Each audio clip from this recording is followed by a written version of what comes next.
নমস্কার, আমি সুমন চৌধুরী।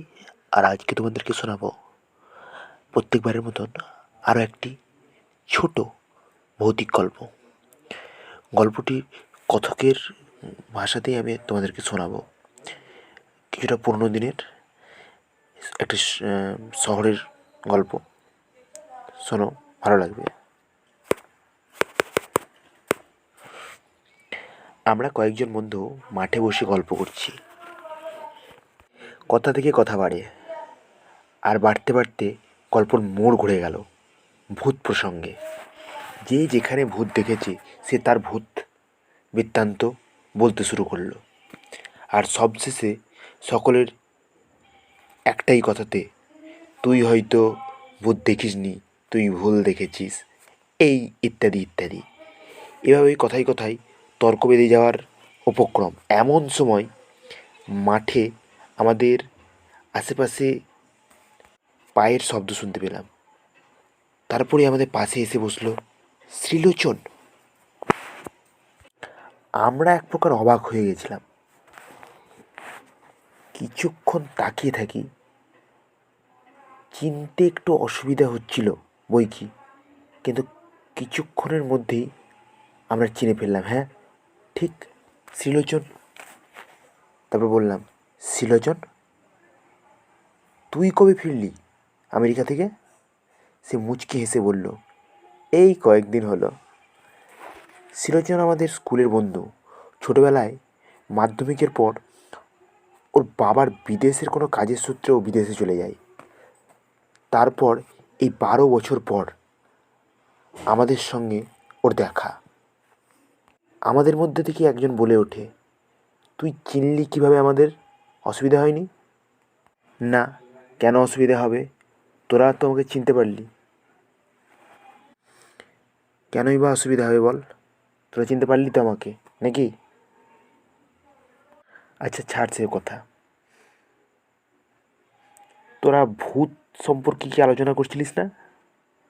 আমরা বললাম, হ্যাঁ, তবে আলোচনা ছিল না, বলতে পারিস তর্ক বিতর্কের ব্যাপার হয়ে উঠেছিল। তবে তুই কখন শুনলি? আমি ওই আস্তে আস্তেই শুনছিলাম। আমি একটা গল্প বলি, শোন। এটা বিশ্বাস করতে তোদের অসুবিধা হবে না। আমি বললাম, তোর নিজের সঙ্গে ঘটা? সে উত্তর দিল, না, তবে ভালো লাগবে। আমরাও বললাম, বল শুনি তাহলে। কয়েকজন বন্ধু মাঠে বসে গল্প করছিল। গল্প হতে হতে ভূতের কথা উঠল, আর সেই নিয়েই আষাঢ়ে গল্প বেঁধে গেল। আমরা বলে উঠলাম, ঠিক আমাদের মতন বল। হ্যাঁ, ঠিক। কিন্তু ওরা জানতো না আছাড় গল্প থেকেই হঠাৎ তারা বাস্তব ভূত দর্শন করবে। আমাদের মধ্যে থেকেই একজন বলে উঠল, কি বলছিস, কি সত্যি? তার মানে কি? তারপরেই হঠাৎ বিদ্যুৎ চলে গেল। বলতে বলতে যেন মাঠে সব লাইট বন্ধ হয়ে গেল। আমরা বোধহয় লোডশেডিং মনে করলাম। কিন্তু সন্দেহটা তখন হলো যখন গল্প বন্ধ হয়ে গেল। হঠাৎ বলতে বলতে শ্রীলোচন গল্প বন্ধ করে দিল কেন? আমরা আশেপাশে ঘুরতেই হঠাৎ লাইন এলো, বাতিগুলো জ্বলে উঠল। কিন্তু কিন্তু শ্রীলোচন কোথায়? সবাই হতভম্ব হয়ে গেল। লাইন চলে গেলেও এতটা অন্ধকার হওয়ার তো কথা নয় যে একটা জলজ্যান্ত মানুষ চোখের সামনে থেকে চলে যাবে। তবে গেল কোথায়? এরপর সকলের একই ভয় মাথায় এসে চাপল।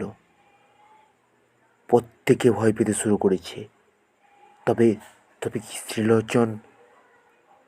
সন্দেহটাকে মনের মধ্যে চেপে রেখে আমরা সবাই সন্ধ্যায় যে গল্প শুরু হয়েছিল এবং যে শ্রীলোচনকে দেখেছিলাম তার আসল সত্য উদ্ঘাটন করতে আমরা চলে গেলাম শ্রীলোচনের বাড়ি।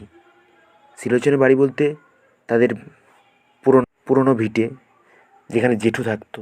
সেখানেই খবর পেলাম দিন সাতেক আগেই আমেরিকা থেকে ভারত ফেরার সময় ভারতেই এক রোড অ্যাক্সিডেন্টে